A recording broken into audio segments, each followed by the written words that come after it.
विद्यार्थी मित्रांनो, सिलेक्शनच्या लिस्टमध्ये आणखीन एक नाव जोडलं गेलं आहे, ज्यांचं नाव आहे स्नेहल घोडके आणि त्या माझ्याच जिल्ह्यातल्या आहेत, म्हणजेच नगरच्या आहेत त्या.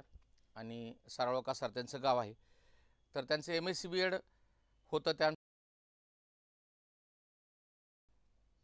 त्यांचं सिलेक्शन आत्ताच्या ह्या मागच्या एक्झाममध्ये झालं आहे. आणि त्या गंगापूर इथं कोणतं गाव म्हणल्या, जांभळा गाव या ठिकाणी त्यांचं सिलेक्शन म्हणजे त्या रुजू झाल्यात.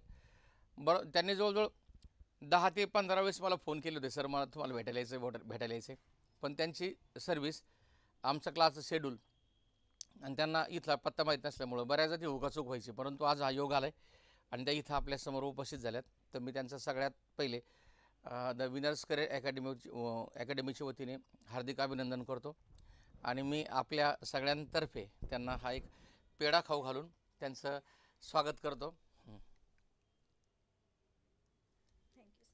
त्यांचं मनापासून अभिनंदन. या ठिकाणी आमचे सहकारी आहेत अंतरकर सर, ते पण इथे येतील समोर, त्यांनी यावंसुद्धा मी अशी विनंती करतो त्यांना. आणि मी आता मॅडमला विचारतो, म्हणजे काही गोष्टी त्यांनी सांगाव्यात आता मनमोकळेपणे, अभ्यास कसा केला आणि त्यांचं सिलेक्शन झालं कसं आणि आता त्यांना काय फील होत आहे. कारण अभ्यासाची स्ट्रॅटेजी सगळे सांगतात, परंतु आता कसं झालं की गुळगुळीत झालं आहे. म्हणजे कोणी काही म्हणलं की काय मुलं लगेच रिप्लाय करतात की सगळेच MPSC करणारे गरीब कसे असतात. तर मला अशा मुलांना, रिप्लाय करणाऱ्या मुलांना एक गोष्ट बोलायची, तुम्ही अंबानीचे मुलं आहेत ते MPSC करतील का? किंवा अदानीचे मुलं MPSC करतील का? नाही, सर्वसामान्य कुटुंबातील. मग त्यांची स्टोरी ऐकायला काय हरकत आहे का? आपण तर काही दिवे लावत नाहीत आणि ज्याने लावले त्यांचं पण ऐकत नाहीत. म्हणजे आपण इतके थडलाच असतो की आपल्याला लोकांचं ऐकून घ्यायची पण मानसिकता असते. त्याच्यामुळं कृपा करून असा काही गैरसमज करून घेऊ नका कोणी, किंवा सिलेक्शन झालेला व्यक्ती हा गरीब घरातून नाही, श्रीमंत घरातून. काही मिडल क्लास असतात, काही सर्वसामान्य कुटुंबातले असतात आणि ज्यांची इच्छाशक्ती असते असे श्रीमंत घराण्यातले मुलंसुद्धा स्पर्धा परीक्षा देतात. कारण ते एक स्किल आहे. स्पर्धा आणि परीक्षा ह्या दोन गोष्टी इथं कॉम्बिनेशनमध्ये येतात. म्हणून ज्याला पळण्याची धमक आहे असा घोडाच होत असतो आणि ज्याला आकाशात उडण्याची धमक आहे तो गरुड होत असतो. म्हणून ज्याच्यामध्ये ताकद आहे असाच विद्यार्थी स्पर्धा परीक्षेत यशस्वी होत असतो. म्हणून ज्यांना काही वाटतं की बाबा सगळे मुलं सर्वसामान्य कुटुंबातून कसे आले, कारण ते मुलं खरोखरच सर्वसामान्य कुटुंबातले असतात. कारण त्यांनाच खरी उत्पन्नाच्या स्रोताची गरज असते.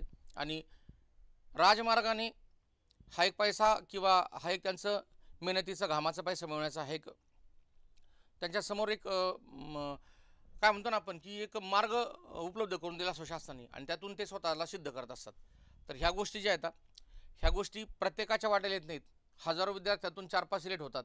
म्हणून स्पर्धा सोडायची नसते आणि आकाशात ढग जमा झाले म्हणून आकाशात उडणं सोडून द्यायचं नसतं. ह्या गोष्टी चालूच असतात. आयुष्य एकदाच आहे, त्या आयुष्यामध्ये खूप सारे प्रचंड प्रयत्न करणं आवश्यक असतं. तर मी आज घोडके मॅडमला विनंती करतो, स्नेहलला विनंती करतो, ती माझी स्टुडंट आहे, तर तिने तिचं मत हे या ठिकाणी आपल्यासमोर सांगावं.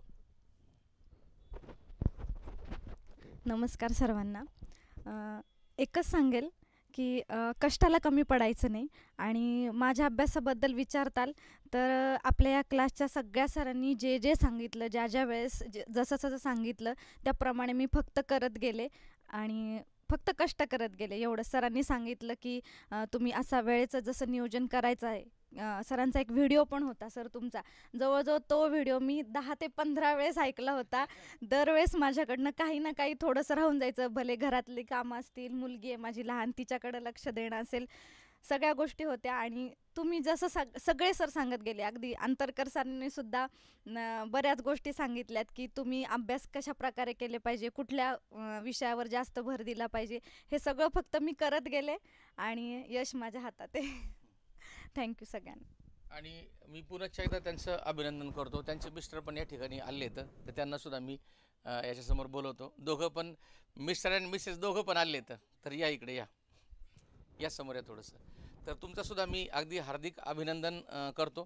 कारण एक नाही तसा प्रश्न नाही, सपोर्टशिवाय तर तिथं शिक्षक एक 10% असतो, विद्यार्थी 90% असतो. विद्यार्थ्यांच्या मेहनतीचं ते फळ असतं. शिक्षक हा एक वाटाडे, फक्त शॉर्टकटने कसं जायचं एवढंच त्याचं काम असतं. तर सर पण इथं आलेत, मॅडम पण इथं आले, त्या दोघांचं पण मी खूप खूप अभिनंदन करतो. धन्यवाद.